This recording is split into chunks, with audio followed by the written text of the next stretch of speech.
প্রিয় মাধ্যমিকের স্টুডেন্টরা যারা 2026 সালে মাধ্যমিক পরীক্ষা দিতে চাইছো, আজকে আমাদের সঙ্গে একজন প্রাইভেট টিউটর রয়েছেন। সেই স্যারের থেকে জেনে নেব যে 2026-এর স্টুডেন্টদের মাধ্যমিক পরীক্ষার ক্ষেত্রে কিভাবে বিজয় সাজেশনের বইটা হেল্প করবে।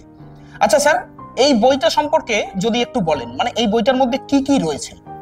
আচ্ছা, এই বিজয় মাধ্যমিক সাজেশনে রয়েছে মানে একটা প্র্যাকটিস সেটের সমৃদ্ধ ভান্ডার।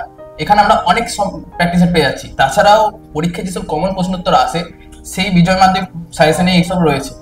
তাছাড়াও এই বিজয় মাধ্যমিক সাজেশনের এক্সট্রা নোট পেয়ে যাচ্ছি আমরা, অর্থাৎ শুধুমাত্র টেক্সট বইটা না বা টেক্সটের কোনো সমৃদ্ধি না, আমরা আরো এক্সট্রা নোট পড়ে আমাদের যে প্রিপারেশন তাকে আরো বাড়াতে পারি। তাই বিজয় মাধ্যমিক সাজেশন একটা কমপ্লিট বুক গাইড হিসেবে কাজ করছে। একদম স্যার, ধন্যবাদ। তাহলে স্টুডেন্টরা তোমরা শুনতেই পেলে, পড়ায় যতই চাপ থাক না কেন, বিজয় সাজেশনের বইটি যদি তোমার হাতে থাকে তাহলে কিন্তু কোনো রকম কোনো চিন্তা নেই। তাহলে এক্ষুনি নিজের কপি বুক করে নাও।